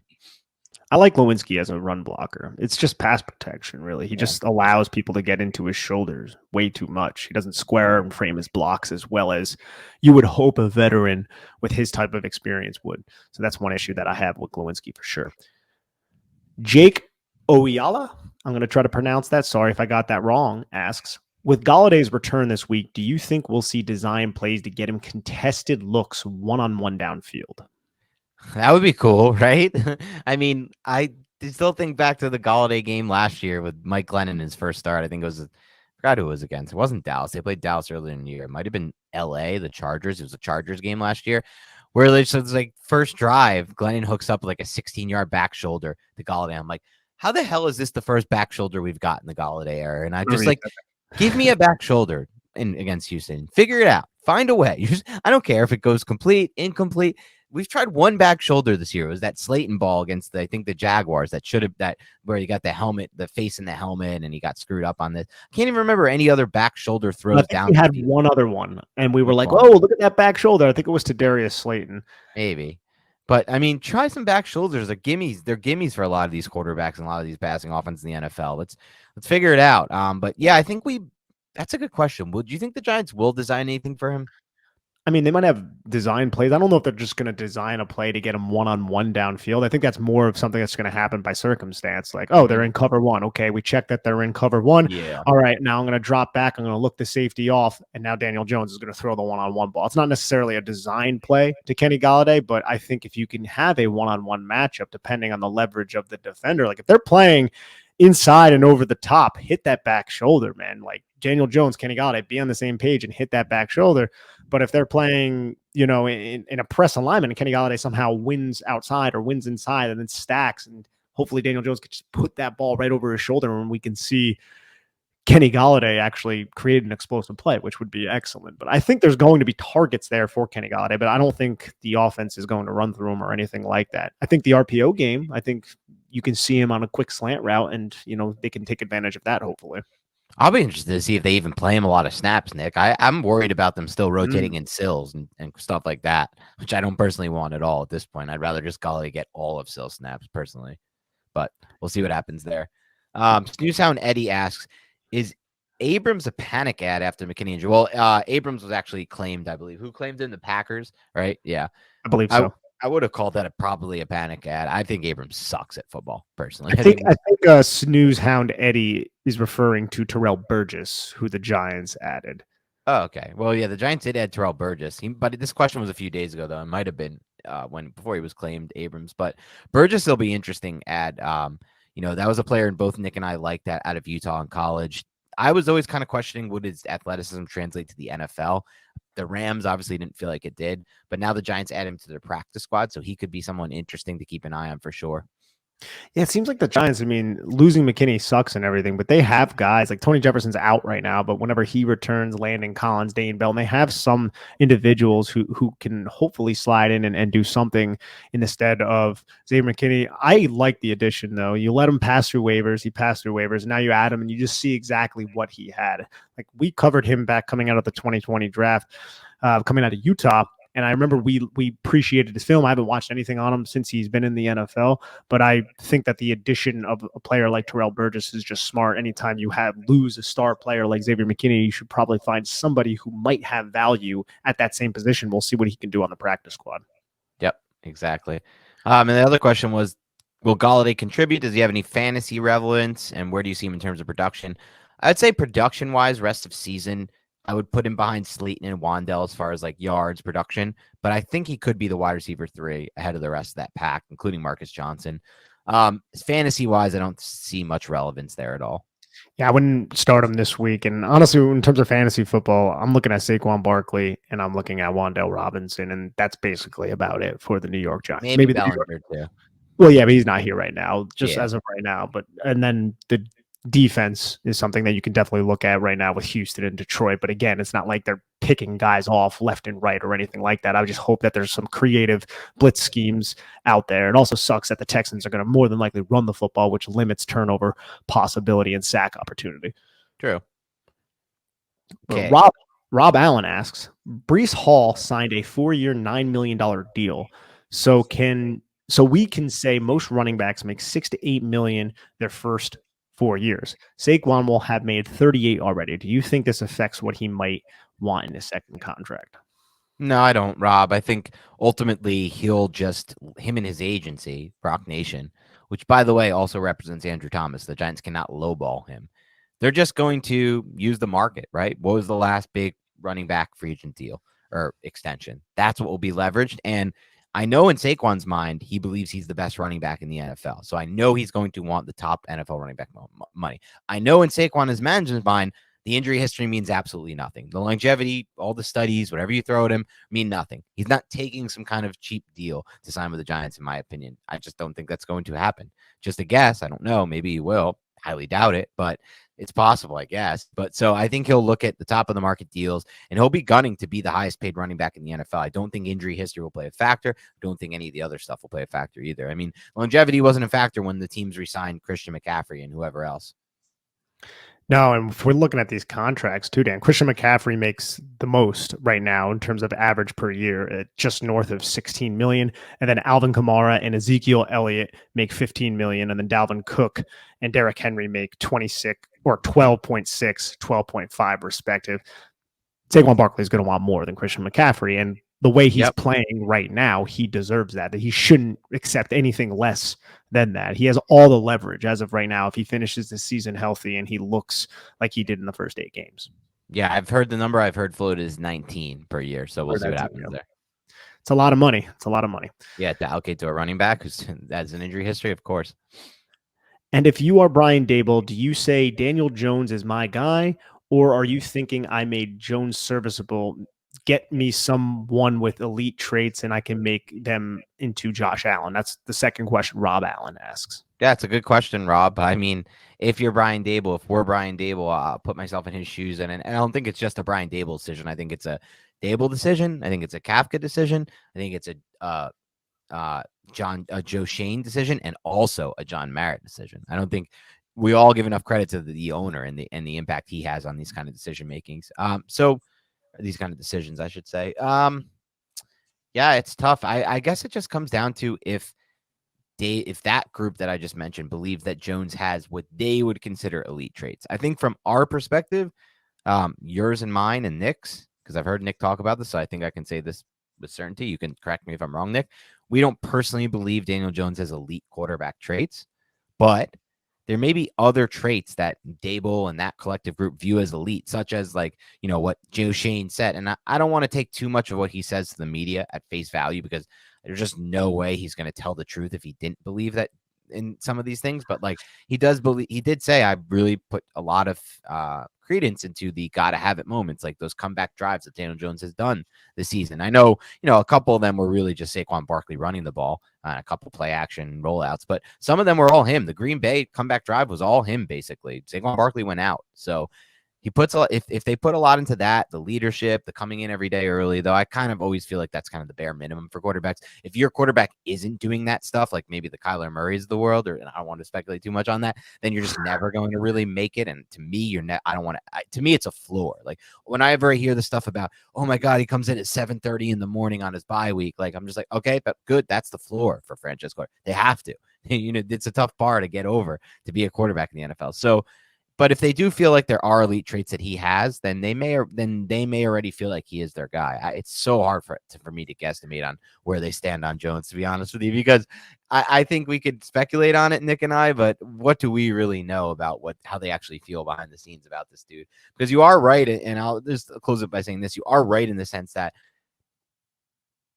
it's not like this is not what they think is ideal from them. They don't want their offense to be a 175 yard to 200 yard passing offense a game. They want 250 to 300. That's what they want. They want to move the ball through the air. They don't want to be 31st or 32nd in explosive plays with 17. And like Nick said, the majority of those have been just via Saquon Barkley. Like they want explosive plays in the pass game, and they want to throw the ball at will.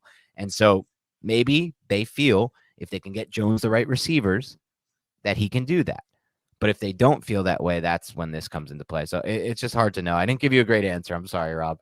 Well, they want to be more two-dimensional, and they just haven't been quite yet. Like their coaching is putting them in a position to where they can win these football games. And Daniel Jones is executing the assignments that he's being asked, but they're not a traditional drop back passing offense yet, which is something I'm sure every coaching staff would want. Now, is that an indictment on Daniel Jones? Not necessarily. There are other factors that are grouped into it, but he's certainly going to be one person that they're going to look at and evaluate after these next 9 games and then come to a conclusion on what the hell they want to do in the future. Yep. Okay. Henso Chilliers asks, do you guys think Neal is the biggest reason why we couldn't execute a straight drop back passing game and thus our gimmicky plays were easier to predict?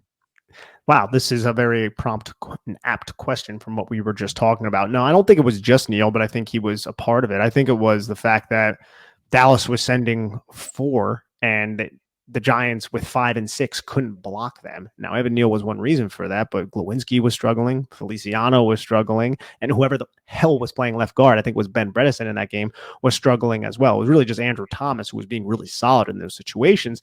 And I think so Nick, I think the question, it was framed weird, but I think I just want to cut you off before you go too much further. I think that question was actually the opposite, was when Neal was out. Is that why we've been like, we can't go to the straight, like they didn't execute it against the Seahawks, I guess would be the question. Or at least that's how I read it.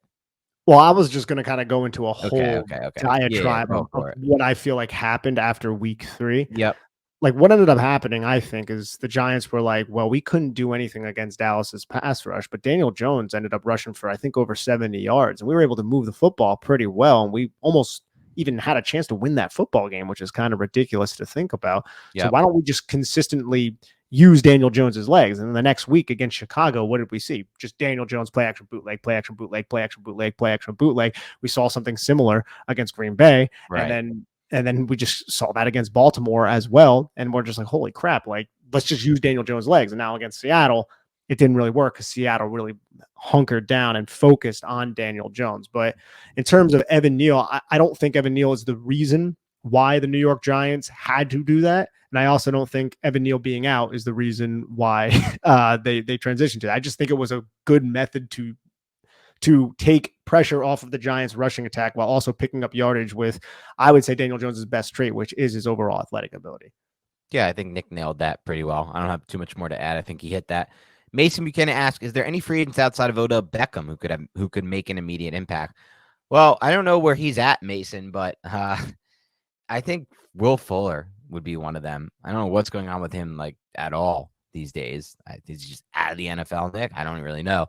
But Will Fuller is somebody who I think would be actually like a perfect fit, maybe even a better fit than Odell Beckham if he got his mind on and wanted to come to a playoff potential team like the Giants, have your chance at having a big role in the offense early on. But that would be like the first person that comes to mind because he can get open at will down the field. He creates separation vertically. He just brings raw speed to the table, which in my mind just helps you so much schematically. So he would be the guy for me. Yeah, I don't really have anybody that's just jumping out at me. Ideally, I think you'd want somebody who has experience with either Mike Kafka or Brian Dable, probably more specifically with Brian Dable, since it's a lot of his verbiage and his terminology.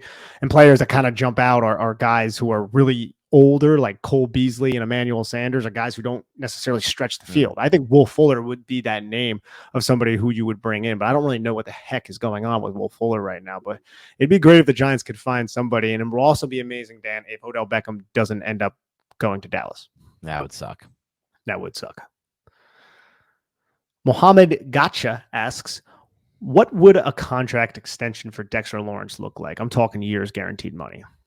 Yeah, I'm thinking maybe something in like the DeForest Buckner range. That was 4 years, $84 billion. Maybe something similar to what the Giants gave Leonard Williams before they kept kicking the can back and pushing that contract back. That's probably what it's going to take. So I would say maybe in the 20 to 21 million per year range as far as guaranteed money. Well, just looking at it now, Buckner, and this was a few years ago when this was signed, but he got 44 million guaranteed. I know nowadays agents are really trying to push for the guarantees to be higher, but maybe something in that 20 per year, 40 million guaranteed range. Yeah, I'm thinking maybe something like Buckner or Chris Jones, maybe even a little more, but I don't even know if the Giants are going to do it this year. I'm wondering, and it all depends on what the Giants are going to do with Saquon and with Daniel Jones and with some of these other pieces that they have. I'm wondering if the Giants just allow Dexter Lawrence to play out that final year and just maybe be like, hey, we're going to take care of you. Like, you're in our long-term plans, but we can't do it quite yet. Or if they backload the contract. Like, I'm a little bit curious if they want to get a little creative with Dexter Lawrence, since they do have him under control for another season. Right. Yep. So that's something that we're going to have to wait. We're going to have to see how that goes down. But I think it's going to cost a pretty penny if he keeps playing this way. And if the Giants do decide to do what I just suggested and he balls out next year, I don't know if he'll reset the market because of what Aaron Donald gets paid, but he's going to command a lot of money. Well, the other advantage to like re-signing him next year instead would be, one, you get out ahead of like the new deals in the NFL. Because obviously the sooner you sign the deal, same thing goes for Andrew Thomas. As the new deals come in, they get paid more and stuff like that with the new TV contracts coming in for the NFL and the salary cap rising. The other thing is they probably don't want to get too deep and heavy into this game again, but if they do re-sign Dexter Lawrence next year, instead of let him play out that option, they can lower the cap hit in the first year to try to fit other players like we've seen them do with Golladay and contracts of that nature. So they do get a little more flexibility from that standpoint. Yeah, I believe he's probably more than likely a part of the long-term plans. I do here. too. Young Boy Caps asks, if the season ended today with Daniel Jones playing, how he has played, what type of contract do you think would be available to him on the open market? The view on him has certainly changed after how this season has gone, and there are plenty of teams in need of quarterback that might be willing to take a chance. Do you think he could get something close to a Kirk Cousins deal or a Jameis Winston deal? Yeah, we discussed this earlier, Nick and I. We both are pretty steadfast in believing that the open mark, I guess the opinion we're not sold. The opinion has changed, I guess, on him. With opinion, I guess, as fans and maybe the Giants has changed in some ways, but not everyone is watching this Giants team closely, right? Like not everyone is grinding Daniel Jones is watching the Giants, grinding the tape, things of that nature. I think a lot of these teams on the open market, if he hit the open market, would be like, do we want to pay this dude 30 million or 20 million or whatever million a year? Or do we want to just take a chance on one of these rookies in the draft who may have better traits in their mind anyway, let alone they get to restart the rookie contract sale? Because that's what every team wants. Did a rookie quarterback that hits immediately. They have him under contract for cheap for 4 or 5 years. Nobody wants these 35 million against the cap type hits from these players. Like you'll do it if you really believe in the guy and you have like a Rodgers or a Lamar or a Mahomes type talent. You obviously are going to do it, and maybe the Giants will do it with a Jones. We've seen teams do it with a Cousins and a Carr. It hasn't worked out for them. Winston deals a little bit less. I don't know. I would think like 20 million would be like the bidding. I just don't think these teams are going 30, 35 million for this guy that they don't know anything about. He has 4 years in the NFL at this point. Even this year, I'm not so sure people are like gunning to get some dude who's throwing for 200 yards a game and running the ball. I just don't, with an injury history. I don't see it personally. I never have, but I like the progress Jones has made. I want to make that clear. That's not me saying that he hasn't made progress. It's just me saying that I don't know why some people, I don't know why the perception is that his perception has changed so much around the NFL. I guess that's how I'd phrase it. So the Jameis deal is actually interesting. The Jameis deal is 2 years, 28 million, but with Right. 21 million guaranteed. So it's a little bit more on the guaranteed money, but it's a little bit lower on the overall cap with just 28. Like I think that isn't a ridiculous type of contract right there. Like people are pitching 30, 35 million, which is in the Kirk Cousins range. I think he extended for 35 million for a 1 year. Like I don't think there's a demand for Daniel Jones for that, but this Jameis Winston contract, I think that's somewhat fair. But again, what other team is offering Daniel Jones that type of contract right now? I'm not really 100% sure. We're going to have to see at the end of the season. We've kind of beaten this dead horse all throughout the podcast. Yeah, it's a question that's going to keep coming up over and over and over again forever. I just think it is important to know. A lot of people compare like the Kirk Cousins and Daniel Jones.